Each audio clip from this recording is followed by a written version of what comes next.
Bueno, y vamos a arrancar ya con este tema sin lugar a dudas. Noticia destacada de la jornada: un tribunal revocó el polémico fallo a favor de los marinos sobre haberes jubilatorios del IPS.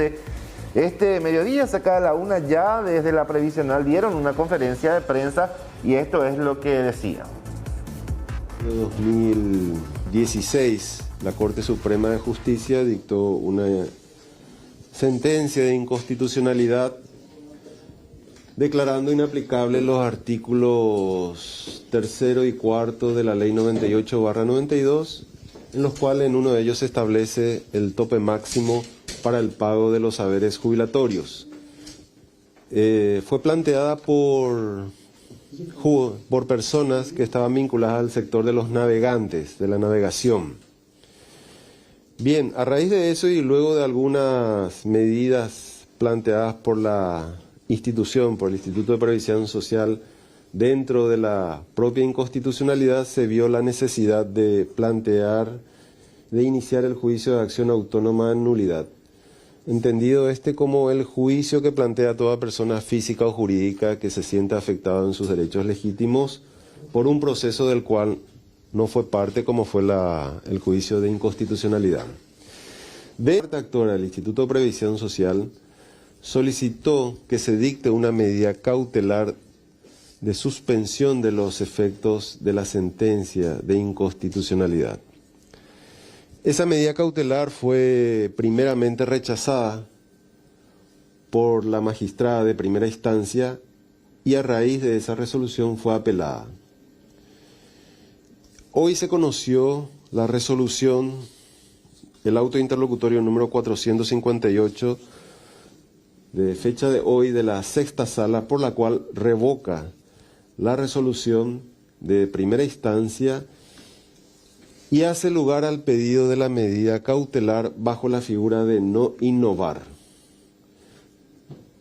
en el sentido de que se suspenden mientras dure la causa y hasta tanto no exista sentencia definitiva, firme y ejecutoriada dentro del juicio de la acción autónoma de nulidad.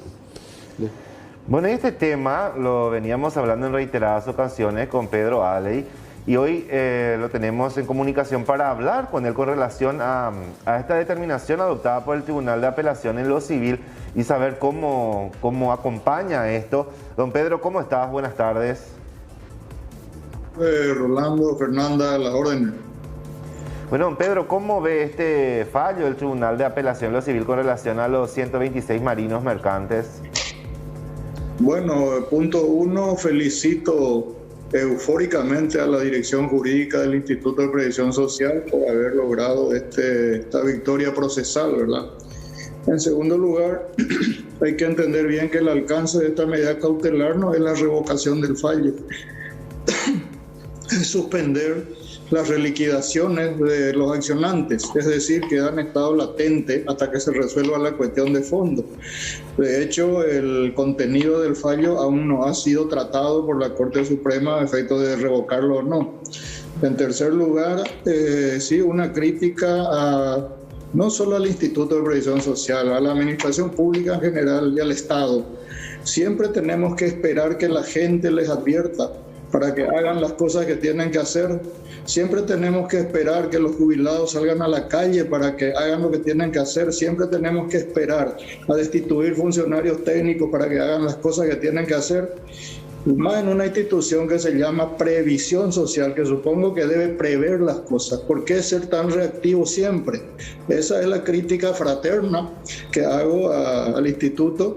Y lo otro, supongamos que más allá de esta medida cautelar, después la Corte, por arte de magia, revea el fallo de la Corte, o sea, se corrija a sí misma, lo cual veo muy difícil. Aún así, el sistema previsional está en situación de crisis. No vamos a tapar el sol con este dedito que se llama una medida cautelar. El sistema previsional, no solo del IPS, de la caja fiscal y de todas las cajas, están en situación de crisis. Y es el momento de plantear las reformas o el rediseño de ese modelo. No nos detengamos en una victoria pírrica, que es una medida cautelar de suspensión provisoria. Tenemos que mirar el fondo de la cuestión. Ahora, abogado, ¿qué tan determinante es esta suspensión? ¿Tiene relación con que la Corte pueda llegar a rever su fallo o son cuestiones completamente distintas, alejadas entre sí? Para mí son cuestiones distintas, ¿verdad? La medida cautelar fue dictada por la Cámara de Apelaciones en un recurso que presentó el instituto por el hecho, tengo entendido, de no haber sido notificado de la acción de inconstitucionalidad. Pero es aquí que las acciones de inconstitucionalidad, cuando atacan leyes, no se notifican luego a las instituciones afectadas, sino a la Fiscalía General del Estado. O sea, desde el punto de vista formal, la Corte corrió traslado correctamente de esa acción de inconstitucionalidad. Por ese lado, no se va a poder argumentar la nulidad de ese fallo. Lo que hay que discutir es el contenido del fallo. Y ahí sí vamos a entrar en una discusión mucho más profunda que el alcance de una medida cautelar.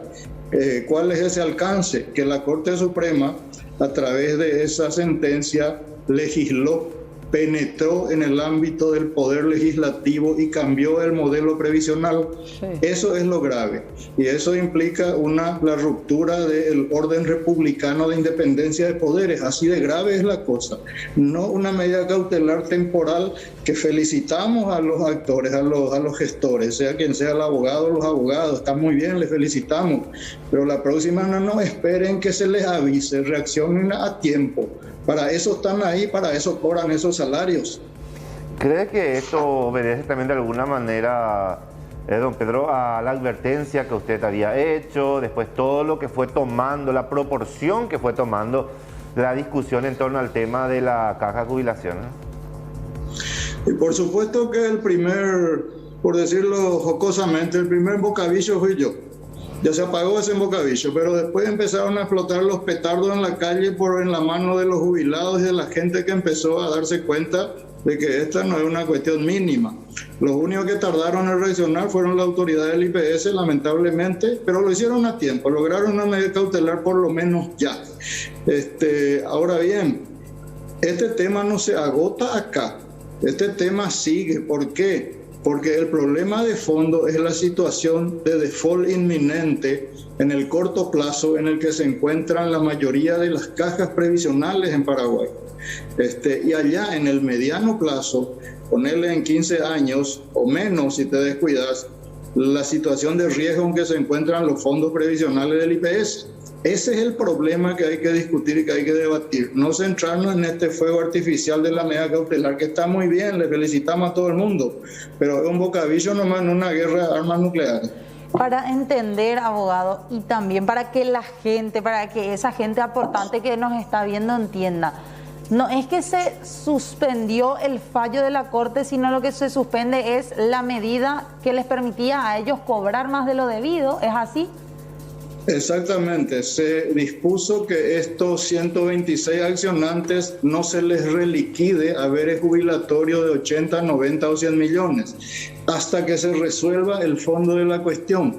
El fondo de la cuestión es ese fallo, ¿será revocado o no?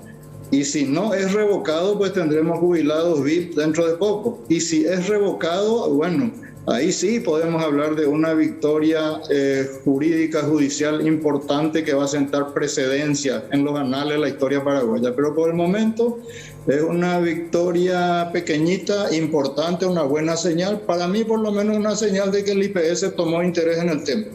Y también lo que decías, Pedro, no pasa solamente por el caso de los 126 marinos mercantes, el problema es mucho más de fondo. Hay cosas que hay que analizar, no es exclusivamente este caso, sino que es todo un proceso que se debe hacer para evitar que eso que usted decía, ¿no? El default. Así mismo es. Resulta que en materia jurídica pues existe una figura que se llama la precedencia. Es decir, si vos ganaste un juicio utilizando un argumento A, yo que tengo el mismo problema dentro de un año voy a ganar ese mismo juicio utilizando también tu argumento A. Esa es la precedencia o la jurisprudencia que se sentó. ¿Y por qué es grave esto en materia previsional? Si ese fallo no se revoca y IPS tiene que absorber jubilaciones VIP vitalicias para 126 o 500 o 6.000 personas. Todas las demás cajas podrán hacer lo mismo, deberán hacer lo mismo. ¿Por qué? Porque todas tienen jubilados que están topeados en sus haberes jubilatorios, que también van a reclamar, liberarme ese haber. Inclusive, y tomar nota de esto, inclusive jubilados magistrados de la Corte Suprema de Justicia, del Poder Judicial magistrado, que también están topeados en la caja fiscal. Pero mientras este fallo se mantenga vigente, cuando se jubilen van a pedir la liberación de sus topes también. Si este fallo se revé, les va a perjudicar a ellos mismos. Entonces acá hay muchas cuestiones que hay que analizar más allá de esta medida cautelar. Es una batalla recién ganada y no la guerra. Y mira, se puede ponerlo así bélicamente hablando, pero es una batalla importante. Sí. Por lo menos le va a dar al IPS tiempo para reordenar sus líneas, recomponer sus posturas y a lo mejor darse cuenta de que antes que la gente salga a las calles tienen que dar respuestas a la gente y no esperar que haya bombapú enfrente ahí sobre Herrera para encontrar soluciones. Tienen que hacer previsión social, así se llama. Pues bien, háganlo. Totalmente. Pedro, te agradecemos por compartir con nosotros esta tarde, muy amable como siempre. Con gusto, a las órdenes. Pedro Alex es gerente de prestaciones de IPS. Entonces, con relación a esta situación que sin lugar a dudas se convirtió en una de las principales noticias del día con este fallo de la Cámara de Apelación en los civil.